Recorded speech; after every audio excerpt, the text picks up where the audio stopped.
The more you know about handstands, then the more you realize that you don't know much about it. And in this video, we're gonna see all the things that you think are preventing you from getting your handstands, but that actually don't deserve your attention. What's up guys, this is Vincent Viz from the Handstand Academy. The Handstand Academy is an online learning platform dedicated to the beginner who wants to achieve a 30-second straight and consistent handstand. Now, once you've practiced handstands for a few months, you realize that there is so much to know about them. And trust me, it's something that never ends. Whenever you approach your press handstands, whenever you approach your one-arm handstands, the same process will be at play. The more you discover about them, the more you realize that there's so much more to know about them. And there is some beauty in this complex art form that handstands are. Beauty in realizing that we get to appreciate it as we become able to see the nuances and details in it. And I like to compare that, being French myself, with one's palate and taste buds for wine, which at first tastes like vinegar, and with time along the years, as you are exposed to the complexity of it, becomes a whole universe of tastes. In your efforts to navigate what handstands are, you will come up with explanations. Explanations to describe what worked, that one time you could float with ease, and what didn't work whenever you seem to fail out of a handstand.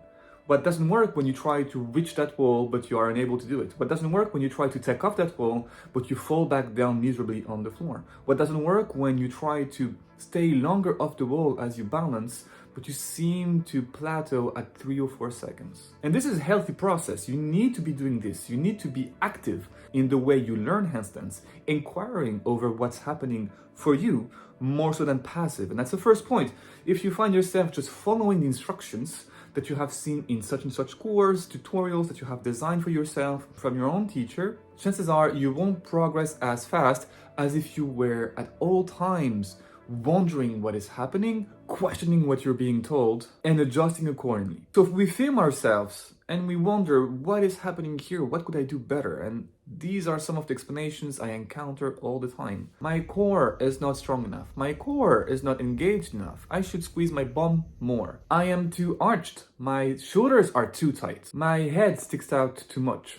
My bum is sticking out too much. Yada, yada, yada, yada. And this is the thing I usually say to my students. Says who? Who says that you have tight shoulders? Who say that to you? Who says that your bum is too arched or not enough arched? Defining where is the limit between right and wrong. And that limit cannot be, well, I've read it in that blog post. Well, I trust this person and this person told me that. Well, this is working for them and therefore it should be working for me. Whenever you do that, whenever you simplify handstands this way, you will become dogmatic about it. And your progress will be slow because of that. And here's the truth, handstands are extremely unforgiving. They offer us a beautiful filter for shit. You either do it right or wrong. And there's nothing in between. When you do it right, you balance. When you do it wrong, you fall out of balance. It's that simple. It's that binary. And therefore, instead of doing things because you think you should be doing them, and thinking therefore that they're right, you are doing things right if they allow you to stay in balance. So whatever you're doing, if it helps you be in balance, it is right for you at that point of time. If you can balance doing X, then X is right for you. Never mind what you thought was true. Never mind what you understood from your coach's explanations. Never mind what that person says in that course. Maybe they are right. Maybe this is right for others. Maybe this is right for you tomorrow. Maybe this is right for you now, but it's not the exact wording you would use yourself for it to click. So let me rephrase that. Whether you can feel your core engaging or not, you can balance.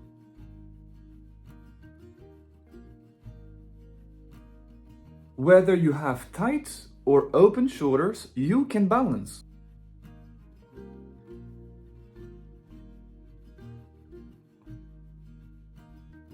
Whether your head sticks out or goes in, you can balance.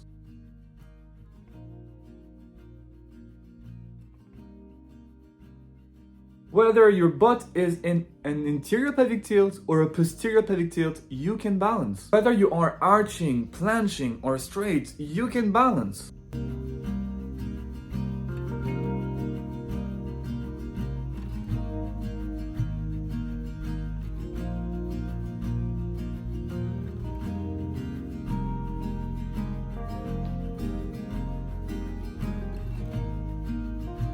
As a beginner and improver, you have to stop blaming your loss of balance on things that don't dictate it. The only lens that matters is the following. Whatever I am doing at the minute, in my fingers, in my elbows, in my shoulders, in the way I place my shoulders over my hands, in my shoulder flexion, in my spine, in my pelvic placement, in my pelvic tilt, and with my legs, and with my body tension, can I be light against that wall, whether chest to the wall or back to the wall? So light that I could take off from that wall.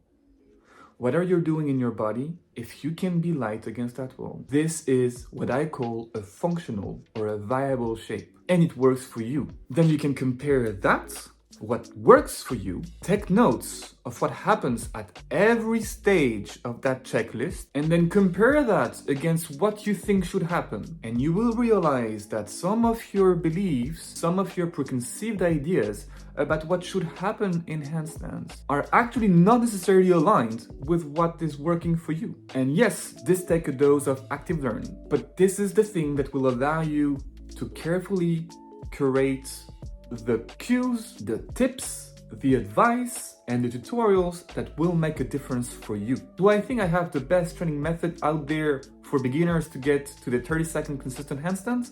Yes. However, I still tell every one of my students, you need to be able to question me at every step of our process together.